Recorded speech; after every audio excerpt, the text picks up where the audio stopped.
Buenos dias and welcome to Globetrotting. Join us on this episode for sun, sand, and sangria in Spain. We will head to Spain's hippest festivals, indulge in all-night tapas, jump around on the party island of Ibiza, and soak up some culture in Barcelona. If that's not enough, we'll show you 5 things we bet you didn't know about Spain. In a country that lives to eat, drink, and dance, fiestas are the perfect combination. Join us as we check out Spain's hottest festival, Las Fallas, La Tomatina, and the Running of the Bulls. Las Fallas is Spain's annual festival of fire, held every March in the town of Valencia in the southeast of Spain. During Las Fallas, up to 350 niños, or statues, are set alight at major intersections and prominent places throughout the city. It is said that Las Fallas began around the 16th century when craftsmen ceremoniously burnt lamps at their front doors and added offcuts of timber, paper hats, and other decorations to their lamps. Yes, I like the Fallas of Valencia very much. It is very beautiful. Today, the week-long celebrations include bullfights, street parades, flamenco dancing, paella competitions, and fireworks. It's totally different than anything we have in the United States. Yeah. So, it's really cool. We've been hearing about Las Fallas since we got here in September, and we didn't know what to expect, and this is so much greater than we'd ever thought it could be. This has definitely got to be the world's hottest festival. Running through narrow cobbled streets, being chased by a herd of bulls, is something usually confined to nightmares. But in the small Spanish town of Pamplona, thousands of tourists arrive every year to see if they can face their fears and outrun a herd of angry bulls.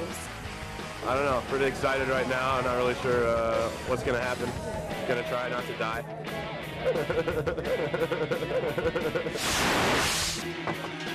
Held since 1591, Los Sanfermines attracts thousands of tourists from across Europe and as far away as Australia and the United States. It was made famous in the 1920s by Ernest Hemingway's novel, The Sun Also Rises, in which Hemingway describes an alcohol-fueled visit to the festival by a group of British and American friends. As marked by tradition, a figure of Saint Firmin is placed on the top of Pamplona's centurial wall to overlook the run. However, even with the protection of a saint, the running of the bulls is a dangerous sport. Every year, many people are injured, and nobody wants a broken ankle on a holiday. Wow, very bad run today. A huge group of people, just a few free spaces left to run.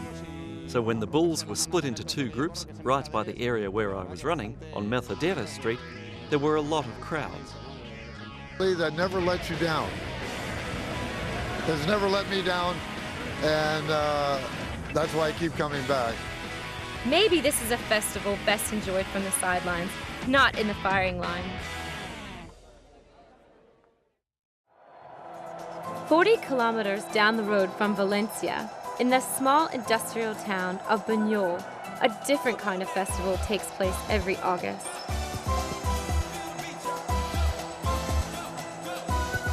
At the end of summer, tomatoes are literally brought in by the truckload for La Tomatina, an annual tomato throwing festival. La Tomatina has rules to stop people hurting each other. No glass bottles are allowed into the fight, and everybody has to squeeze the pulp from their tomatoes so nobody gets bruised.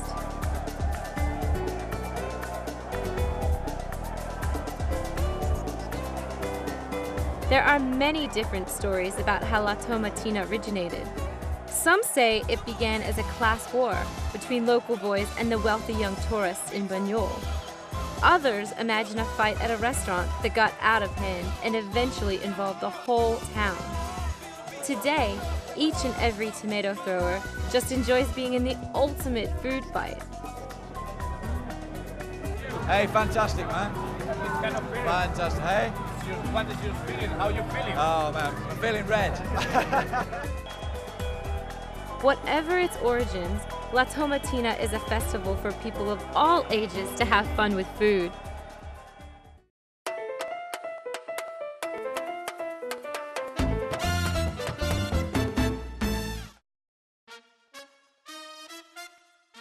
Spain is bursting with inspirational places to visit. In Spain, you can explore a rich cultural heritage, diverse landscapes, and party all night long. To soak up Spain's cultural heritage, Barcelona is the #1 destination. Located on the Iberian Peninsula, Barcelona is Spain's second largest city and is a mecca for artists, students, and tourists. Some of Barcelona's attractions include the Museo de Picasso, regular live performances, and the legacy left behind by Antonio Gaudí, the famous modern architect. Parc Güell, on the outskirts of Barcelona, is a testament to Gaudí's love of nature. It was originally commissioned as part of a housing development. Born in 1852, during the Industrial Revolution, Gaudí rejected the harsh, straight lines found in architecture at the time. He injected whimsy and fantasy into his designs and incorporated organic shapes such as the curve of shells and the movement of plants. Gaudí's work uses color, mosaic, and unusual lines to create different moods and effects.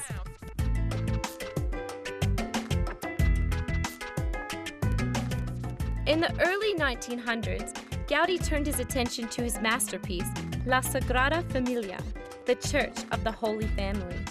He wanted to create a completely original work that would pay tribute to his newly found Catholicism. Gaudí died before the building was complete, and the only remaining finalized blueprints were destroyed during the Spanish Civil War. Work still continues on La Sagrada Familia today, but contemporary architects have had to reinvent the original design. Gaudí's wide range of unique buildings have helped shape Barcelona into the cultural epicenter it is today. Welcome to Ibiza, the party capital of Spain, if not the world. Located 80 kilometers off the coast of Spain in the Mediterranean Sea, Ibiza is part of the Balearic Island chain. It is home to some of the world's most famous nightclubs, including Esperadis, Eden, and Space. Each year, the Ibiza party season kicks off around June and traditionally ends in the first weekend of October. In Ibiza, you wake up in the afternoon, party until dawn, and sleep until after lunch again. The best way to squeeze in some fun in the sun is to head to a club on the waterfront, such as the famous Café Del Mar. No, it's a great lineup, and it's an even better crowd. I have to tell you, the crowd is amazing out here today. Beautiful night, lights on the rock, noise everywhere. More than that, you don't really need. Ibiza has spawned such music as Café Del Mar's famous lounge series and a unique style called Balearic Beats. Good, 2 thumbs up. Been out and waited before and it's just nothing like this. It's incredible. We arrived and there are all these people. There's music, it's Ibiza. In Ibiza, it's always party time. For a more relaxing experience, Mallorca, the largest of the Balearic Islands, is the perfect destination. Mallorca, home to international tennis star Rafael Nadal, has long been a favorite destination for tourists around the world. The combination of stunning architecture, white sandy beaches, olive groves, and pastel-colored villages make Mallorca a perfect holiday spot. Celebrities such as Brad Pitt and Angelina Jolie, and Michael Douglas and Catherine Zeta-Jones enjoy heading to Mallorca for a quiet break. Almond blossoms in February. Probably one of the most beautiful sights I have ever seen. Sobrasada. And the people. The people, they have a great sense of humor.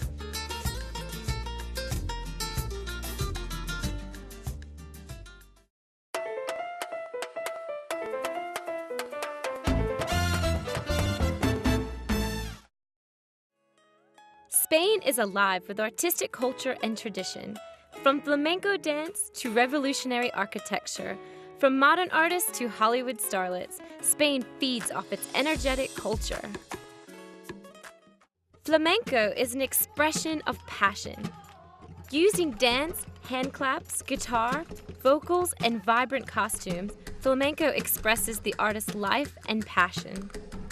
The term flamenco refers to both a style of music and a form of dance.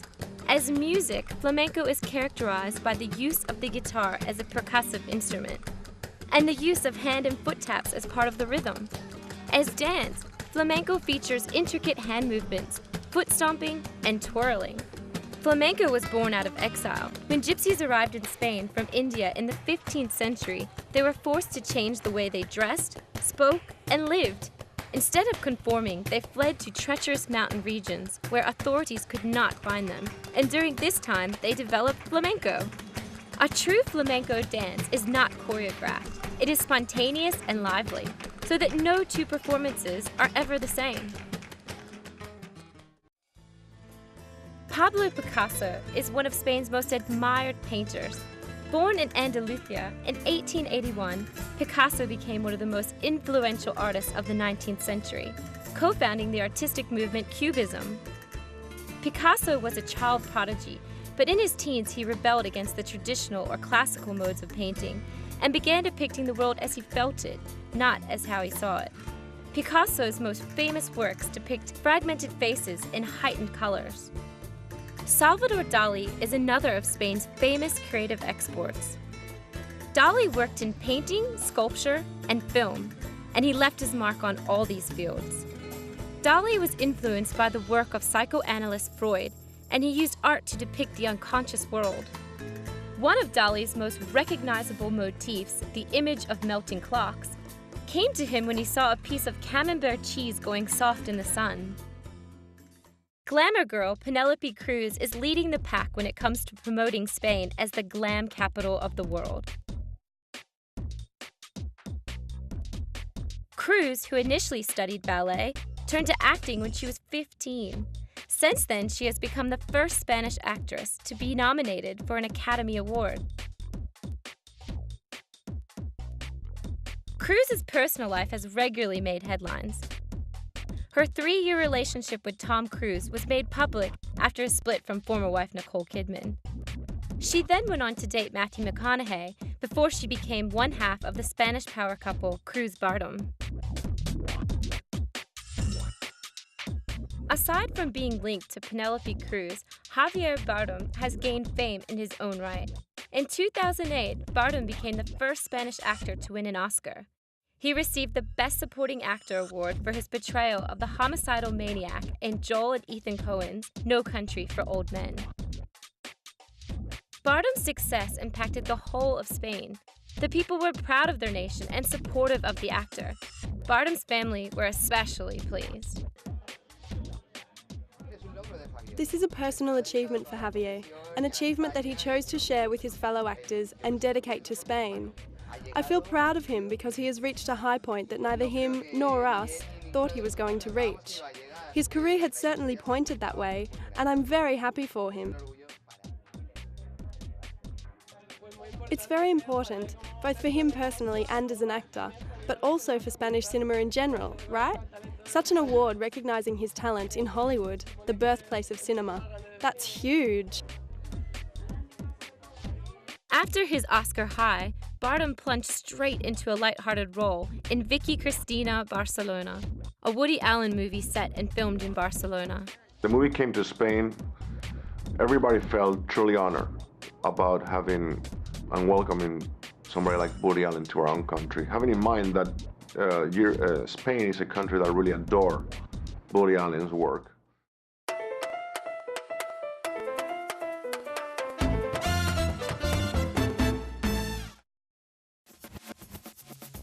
Whether it's in the kitchen or on the field, the Spanish are a fiery bunch of people.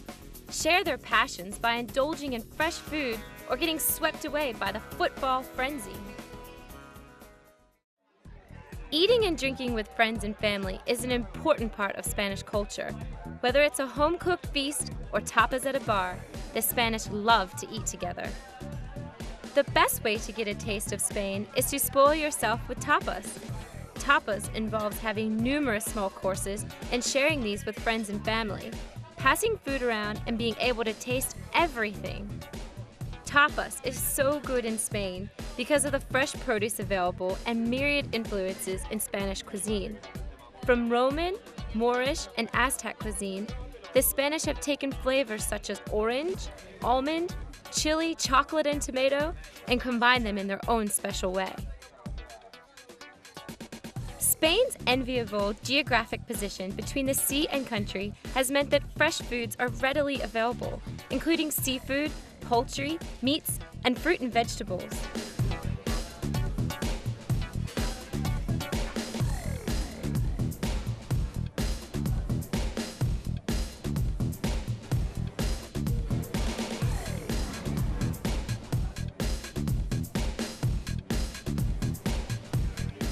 The wide array of fresh foods in the Spanish diet makes it a particularly healthy cuisine.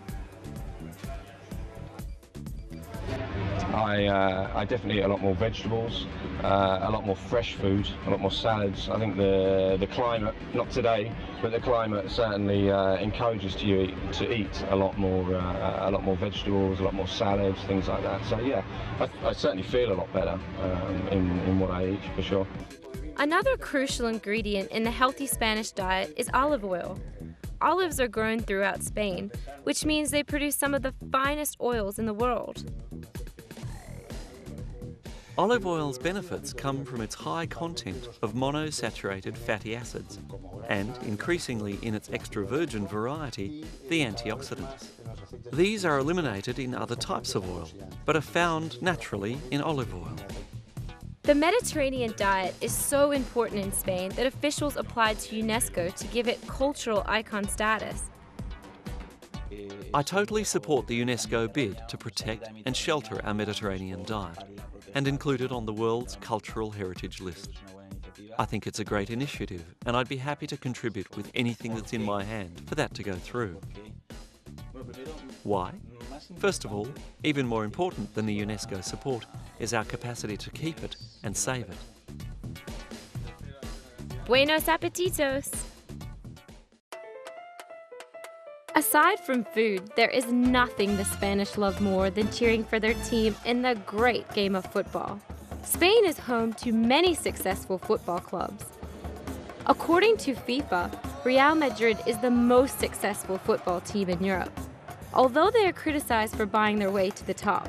The Real Madrid lineup has included such football legends as David Beckham, Zinedine Zidane, and Ronaldo. Barcelona is a close second when it comes to success. If you're after a party atmosphere, check out a Seville game. Although Seville have not had the most wins, they have a habit of drawing the biggest, most ruckus crowds. Seville, located in the south of Spain, is known for its Latino party style. And when you see Seville's 55,000 adoring fans in one stadium, you will realize why. You'll find Spanish football teams in action up to 4 times a week during the soccer season, which runs from late August until May. If you can't make it to a live match, why not squeeze into a bar, maybe after your tapas, and watch with the locals? Or, for an even more unique experience, check out a local match in whichever city or town you're staying. Wherever you go to watch a football match, you will see the spirited Spanish temperament in action.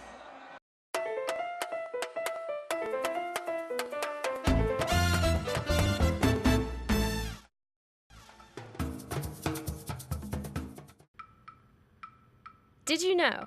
Christopher Columbus's elaborate tomb in Seville may not be his actual resting place?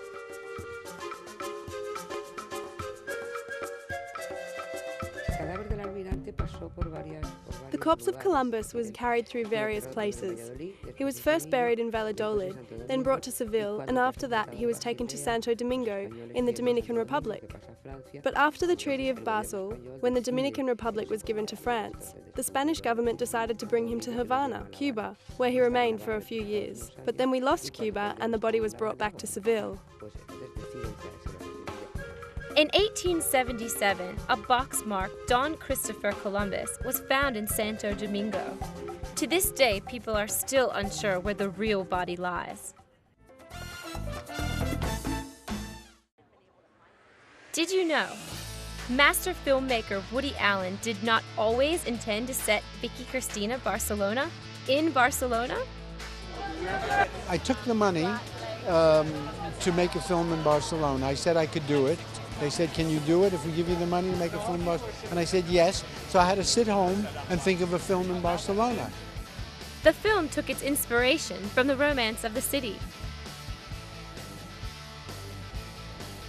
I think this is a love letter to all of us. I think it's a love letter to love itself. And of course, in the beautiful scenario of Barcelona, it has more resonance because the town itself is beautiful. According to the locals, it looks like Woody Allen's gamble paid off.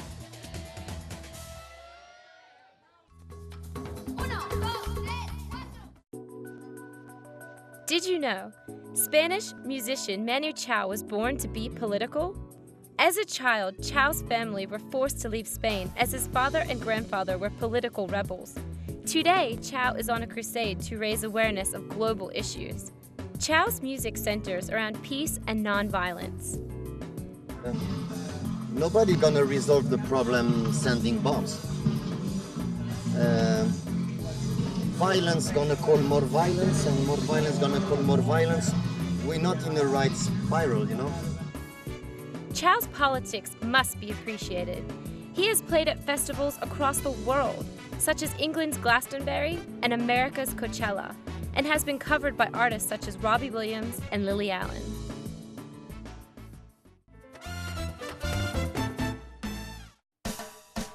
Did you know? Spain's capital, Madrid, uses urban infrastructure with impressive traditional architecture. With a population of around 3.2 million people, Madrid is one of Europe's most populous cities and the largest financial district in Spain. The area of modern-day Madrid has been occupied since prehistoric times, and many buildings still exist from the Renaissance period onwards. Madrid's landmarks include the Royal Palace of Madrid, the Teatro Real, and the 19th century National Library building. Madrid is also home to the Prado Museum, which houses paintings by artists such as Tintoretto, Rubens, and Goya. All this combined with sleek, contemporary design and a bustling hub of people make Madrid an impressive destination.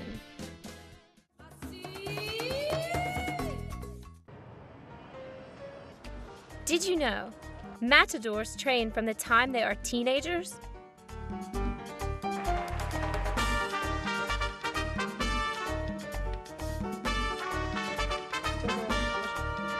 I want to be a famous matador. All the matadors want to be the best.